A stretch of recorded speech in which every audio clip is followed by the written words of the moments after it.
48 sangat berbeda. Alia terdiam cukup lama setelah Devano mengatakan itu. Apa yang dikatakan Devano memang benar. Bahkan sejak beberapa hari yang lalu dia sudah berencana ingin menggugat ceral pada Bima. Kenapa diam, Al? Benarkan yang aku katakan. Kita tidak boleh mengorbankan orang lain atas masalah yang kita buat sendiri. Tidak seharusnya kita melibatkan orang lain dalam masalah kita, tapi Kak Vano kan yang membuat semua ini jadi seperti ini. Kalau saja Kak Vano tidak menghilang waktu itu, mungkin semua tidak akan seperti ini. Bima dan Sivana tidak akan menjadi korban keegoisan kakak. Maka dari itu, aku ingin memperbaiki semuanya. Aku ingin jadi suami dan ayah yang bertanggung jawab. Setelah semua yang terjadi pada kakak, barulah kakak bilang seperti ini. Coba kalau kakak tidak cacat seperti ini, apa kakak mau datang padaku, meminta maaf padaku? Alia akhirnya mengulang apa yang dikatakan Bima waktu itu. Tapi dia membela Vano. Dengan semua yang sudah Bima lakukan padanya akhir-akhir ini, apa masih ada ruang di hatinya untuk Devano? Dia selalu mempertanyakan itu. Lia, aku tahu. Mungkin aku tidak akan sadar jika aku tidak kecelakaan. Tapi jika Allah ingin menyadarkan seseorang, banyak jalannya Al. Termasuk yang terjadi padaku. Aku harus mengalami hal seperti ini dulu baru aku sadar. Tapi ini sudah menjadi ketetapan Allah, bukan? Aku disadarkan dengan peristiwa yang hampir saja merenggut nyawaku. Dan aku yakin ini semua juga atas doa kedua orang tuaku yang setiap hari selalu berdoa agar aku bertaubat dan kembali ke jalan yang benar. Kakak sudah bertaubat. Tapi kenapa kakak yang katanya bertaubat, malah berniat ingin menghancurkan rumah tangga orang? Niat kakak sudah jelek, ucap Alia dengan mata berkaca-kaca. Iya, kamu benar. Lalu apa yang bisa aku lakukan untukmu dan Albi? Kakak harus menerima kenyataan kalau aku dan Albi sudah tidak mungkin bersama kakak lagi. Kami sudah punya Bima, Kak. Jadi jangan ganggu kami lah. Aku mohon, Kak. Baik Al. Tapi satu hal yang aku minta darimu, jangan larang aku melihatmu atau anak kita. Aku sudah mencoba tapi sulit untuk aku lakukan, Al. Devano menunduk seperti menahan kesedihan yang mendalam. Bagaimana mungkin aku mengizinkan kakak? Sedangkan suamiku saja melarangnya. Kakak jangan ngaco kalau ngomong. Alia juga tidak bisa menahan kegusaran hatinya. Kepalanya pening, masih juga menahan sakit di payudaranya yang semakin mengeras. Ya sudah, mungkin memang ini balasan atas semua yang sudah aku lakukan. Devano menatap sendu ke arah Alia. Alia pun juga melakukannya. Mereka berdua sama-sama hanyut dalam kesedihan.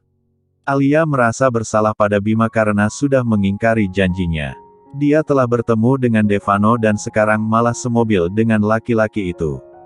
Kini dia harus mengalami kegalauan dengan permintaan Devano. Al, bolehkah aku memberi nafkah untuk anak kita?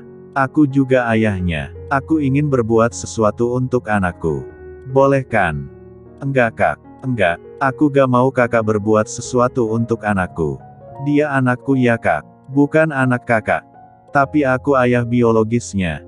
Tapi kakak tidak punya hak atas anakku, gak usah merasa punya tanggung jawab pada anakku. Rumahku sudah mau dekat. Aku saja yang turun di sini. Biar aku yang jalan kaki.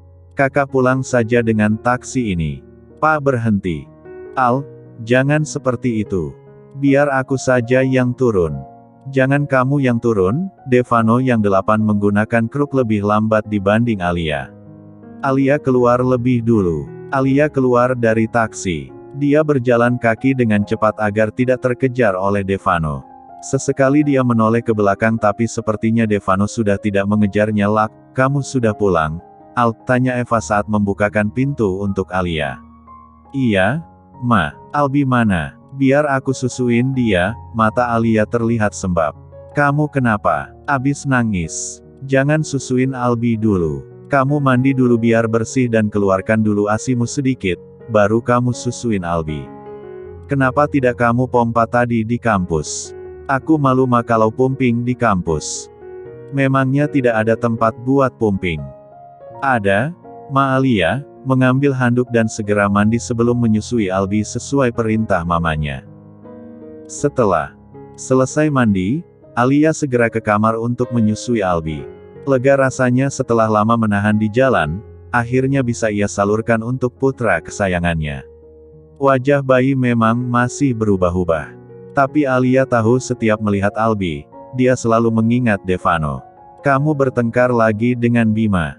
tanya Eva. Dia menghampiri Alitia yang sedang menyusul anaknya di kamar.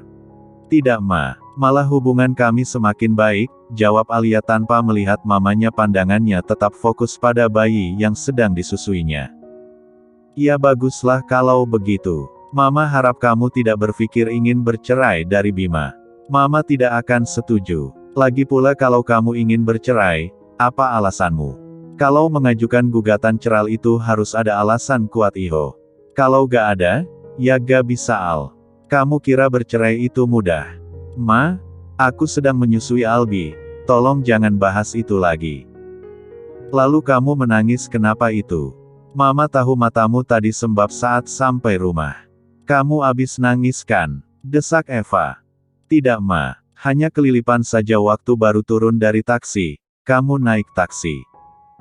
"Iya, Ma, tuh harus segera pulang. Karena payudaraku udah kencang sekali. Kalau naik busway takut kelamaan." "Beneran kamu cuma kelilipan? Mama cuma takut saja kamu dan Bima ada masalah lagi. Padahal Mama sudah seneng banget waktu Bima menjemputmu tadi pagi. Kalian tampak serasi dan bahagia. Mama ikut senang melihatnya." "Lia, Ma, kita sudah baik-baik saja kok. Mama tidak perlu khawatir." Alia berusaha untuk menutupi apa yang sebenarnya terjadi. Dia tidak mungkin memberitahu mamanya kalau tadi dia pulang dengan Devano. "Alhamdulillah kalau begitu. Mama ikut senang. Kalau begitu Mama masak dulu ya. Mama mau masakin yang enak-enak buat Bima. Mama ingin Bima betah tinggal di rumah kita." Eva kemudian pergi dari kamar Alia. Alia merasa lega setelah mamanya pergi. Dia kini fokus menatap Albi yang sedang menyusu. Batin Alia bergejolak. Di saat Bima memberi perhatian lebih dan membuat Alia semakin jatuh cinta, kini Devano hadir kembali untuk menawarkan cinta lama buatnya. Entah bisa dikatakan cinta atau tidak, yang jelas hubungan yang menerobos sesuatu yang haram tidak bisa dikatakan cinta. Tapi nafsu semata. Apa yang dirasakan Alia pada Bima sangat berbeda dengan yang ia rasakan pada Vano. Jelas terasa bedanya saat dia dihadapkan dengan dua orang itu dalam waktu yang berdekatan. Ternyata dengan Bima dia merasakan kebahagiaan dan kenyamanan. Yang ditakutkan Alia terjadi. Rasa tidak ingin kehilangan Bima akhirnya muncul juga. Lalu bagaimana dengan Sivana?